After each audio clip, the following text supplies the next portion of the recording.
everybody, good morning. Okay, so if you guys seen the last videos, today we were able to go to the mountains and to pray and to worship, and just the whole time there the Holy Spirit was definitely leading me, and it was so beautiful. So we get there, and then I just start wandering down this narrow path and just walking there, and then right when I got to a certain spot, it said climb the hill, go up there. So then I climb up and I start looking around, and I'm like, wow, God, I could see. I could see everything. It's so beautiful. And then I just started worshiping, praying, and then after that was done, I started to go back down because it was time to leave, and I started going back down the same path, and God's like, what are you doing? The Spirit stopped me and is like, what are you doing? That's the path I just took you from. When we were walking to the hill, it was the unknown. And then I got you on the hill so you could finally see everything. And now, why would you go back down that same hill, that same path that I just took you from? Look over here. And then I look, it was just a little path, and boom, it led me back to the street where it was so simple and easy just to walk down. I could see everything now. I knew exactly where I was going, and the Lord, He's been showing me for the last 2 days now. It's a season of love and working from a place of love from within, and it's also time for trust, true trust.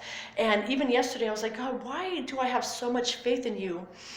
But sometimes it's a challenge to trust everything that you're walking me through. And this is very honest, you guys. It's even hard for me to say that, but it's honest. It's honest. It's easy for me to have faith, but the trust sometimes, I'm like, I don't see why you're having me do this, God. Why are you walking me through this? But when I got on top of the hill, I was able to see everything. Once we get there, we're able to finally see. But when we start not having trust is when doubt comes, when reasoning comes, when we allow the flesh to take over, and we cannot do that, you guys. We must have full trust within the Lord and what He is doing. Like somebody always tells me, one of my homeless friends, he's like, don't be in the God's business. I don't always need to be in God's business. I don't need to know what He's doing. And for the last 3 days, it's been hitting me so hard, those words. Get out of God's business. Be obedient to what He says, and the rest will be revealed along the path. So I definitely wanted to stop my day to go ahead and share this message with you guys. I hope that you got something out of it. When you don't understand something, just be obedient. If you truly know that the Lord is telling you to do something, do it. Remember, our flesh is always going to fight against what the Spirit wants. But the more that we obey and be obedient and get into the presence of the Lord and get into Spirit, the less and less our flesh has control of us. That is doubt, that is fear, that is worry, that is reasoning. All that does not come from the Spirit, but from your flesh. What comes from the Spirit is love, joy, peace, patience, self-control. There's 9 of the fruit of the spirits, but you also gain understanding. You gain wisdom, but you can't just gain understanding and wisdom by sitting back and doing nothing. Remember, faith without action is dead.